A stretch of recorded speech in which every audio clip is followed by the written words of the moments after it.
আকৌ এডাল গৰম কৰি লৈছোঁ। এই পুৰণা বাকেটটো দেখিছেনে, হেণ্ডেলডাল ভাগি গ'ল। এতিয়া ইউজ কৰিব নোৱাৰি যিহেতু সৰু। এতিয়া আগৰ এটা ভিডিঅ'ত দেখাইছোৱে, মই এনেকৈ গৰম কৰি ফুটা কৰি লওঁ।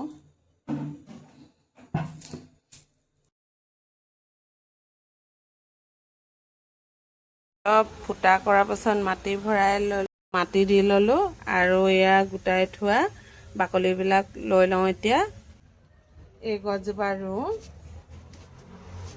মানে এইজোপা কেলে ৰুইছোঁ, এইটোত ৰুলেও এই গছখিনিৰ পৰা টাবটো ঢাক খাই থাকিব।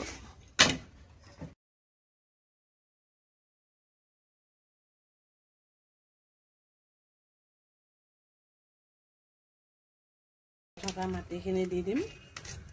মই আগৰ এটা ভিডিঅ'ত কৈছোঁৱে, আমাৰ দুমহলৰ ওপৰত মাটি তুলিবলৈ বহুত কষ্ট আৰু ইয়াত বহুত দামো হয়। সেইকাৰণে মই এই শাক পাচলি এইবিলাক দিওঁ আৰু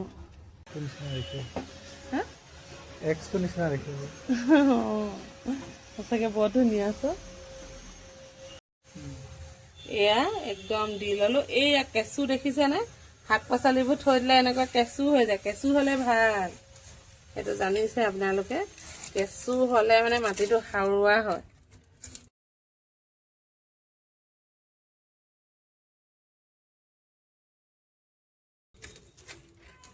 দেখিবলৈ বৰ ভাল, কিন্তু এই ফুল ফলবোৰ কৰাটো কষ্টকৰ।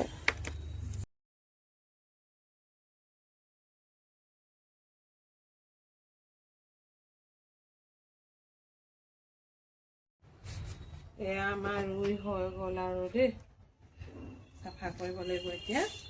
ধুনীয়াকৈ ৰুলোঁ, গছজোপা একদম ষ্টেণ্ডডালৰ পৰা ওলমি আহিছে।